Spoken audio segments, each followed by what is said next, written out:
Saat senar gitar dipetik, tampak adanya getaran yang terjadi. Getaran antara satu senar dengan senar lain dapat menimbulkan nada-nada yang indah saat dimainkan oleh orang yang ahli di bidangnya. Bukan hanya senar gitar saja yang dapat memunculkan getaran, bandul atau pendulum jika bergerak bolak-balik seperti ini akan menimbulkan getaran. Nah, pada video kali ini kita akan bahas bersama-sama dan mempelajari konsep getaran. Perhatikan gerakan bandul berikut. Bolak-balik, begitu terus. Nah, gerakan bolak-balik seperti itu dikenal dengan istilah getaran. Jadi, getaran adalah gerak bolak-balik secara periodik di sekitar titik setimbang, bukan hanya bandul saja yang bisa bergerak, namun pegas pun bisa jika diberi beban seperti ini, maka bisa bergerak bolak-balik juga. Nah, sekarang kita fokus ke bandul. Pada saat bandul ini diam, artinya berada pada titik setimbang. Nah, sekarang mari kita tarik bandul ke sebelah kanan, kemudian lepaskan. Pada saat kita menarik ke kanan dan bandul tersebut kembali lagi ke kanan, itu artinya bandul telah melakukan satu getaran. Nah, perhatikan cara menghitungnya.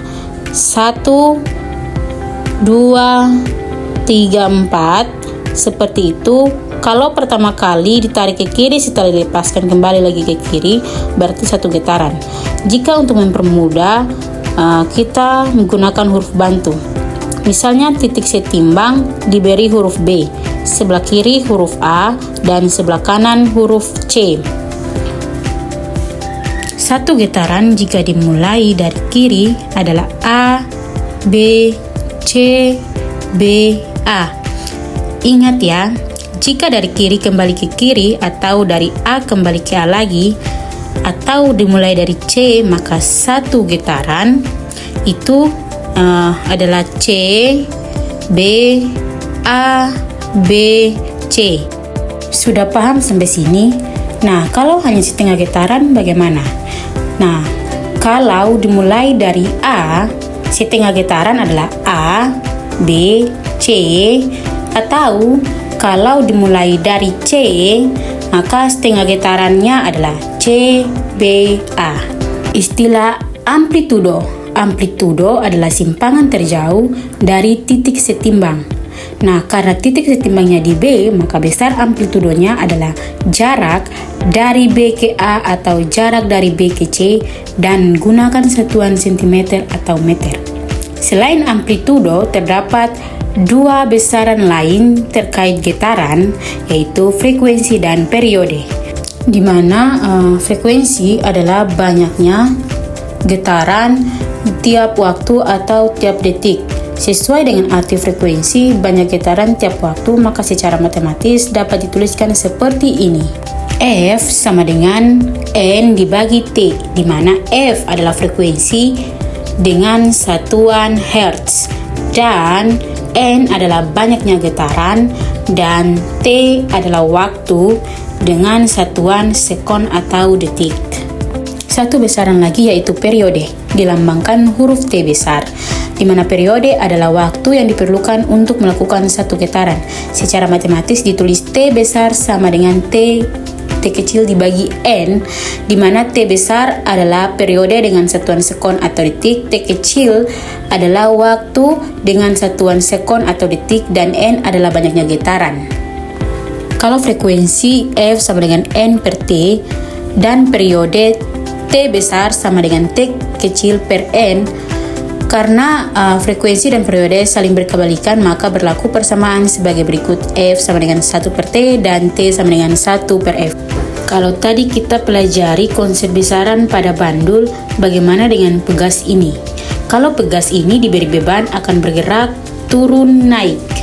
Nah, gerakan turun naik berulang-ulang ini sama saja dengan getaran. Lihat kedua pegas ini diberi beban yang berbeda. Jika pegas dalam kondisi diam, artinya dalam posisi setimbang. Garis hijau adalah batas titik setimbang pada saat ditarik ke bawah kemudian dilepaskan. Pegas akan naik turun di antara titik setimbang. Itulah getaran pada pegas. Selain terjadi pada bandul dan pegas, getaran juga terdapat pada sinar gitar yang dipetik, getaran pita suara, dan getaran yang paling dahsyat di bumi yaitu gempa bumi. Cukup sekian tentang getaran dan kita akan lanjutkan tentang gelombang.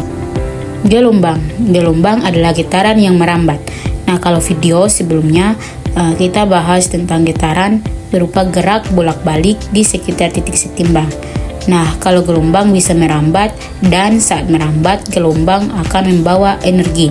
Terdapat dua jenis gelombang berdasarkan medium atau zat perantaranya, yaitu ada gelombang mekanik dan gelombang elektromagnetik. Di mana gelombang mekanik merambat memerlukan medium atau zat perantara, bisa melalui udara, zat padat maupun zat cair. Sedangkan gelombang elektromagnetik dapat merambat tanpa memerlukan medium atau zat perantara lagi. Sebagai contoh, gelombang cahaya matahari. Untuk gelombang mekanik terbagi menjadi dua macam, yaitu gelombang transversal dan longitudinal. Gelombang transversal adalah gelombang yang arah getarnya tegak lurus dengan arah rambatnya. Misalnya gelombang pada tali berikut ini. Untuk membuat gelombang pada tali yang harus kita lakukan adalah menggerakkan tali ke atas dan ke bawah, lalu perhatikan arah rambatnya tampak gelombang merambat ke samping. Itulah yang disebut tegak lurus. Terdapat beberapa istilah penting untuk mempermudah kita berlambang berupa huruf-huruf seperti ini. Istilah dalam gelombang transversal antara lain bukit. Bukit berupa lengkungan ke atas. Pada gelombang ini bukitnya adalah ABC dan EFG. Lembah berupa lengkungan ke bawah, misalnya CDE dan GHI. Titik puncak berupa satu titik yang paling tinggi, misalnya titik B dan titik F. Titik dasar berupa satu titik yang paling bawah, misalnya titik D dan titik H. Selanjutnya amplitudo. Amplitudo adalah simpangan terjauh dari titik setimbang. Pengertian amplitudo pada gelombang sama dengan amplitudo pada getaran. Masih ingat kan? Kita tentukan dulu titik setimbangnya, yaitu pada saat benda diam. Nah, di garis lurus ini ya titik setimbangnya pada saat digetarkan ke atas dan ke bawah, ada bagian yang paling tinggi atau jaraknya paling jauh dari titik setimbang, misalnya ke titik B, jadi amplitudonya B aksen, bisa juga D aksen, F aksen, dan H aksen. Setelah itu kita juga dapat menentukan satu gelombang pada transversal.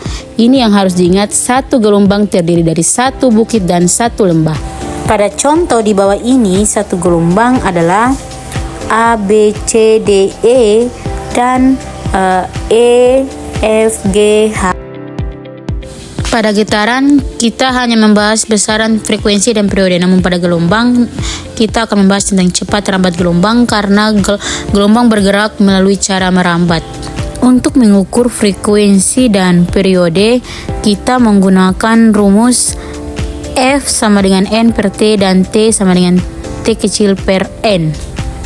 Perbedaannya dengan rumus pada bab getaran hanya arti daripada N. Pada getaran N sama dengan banyaknya getaran.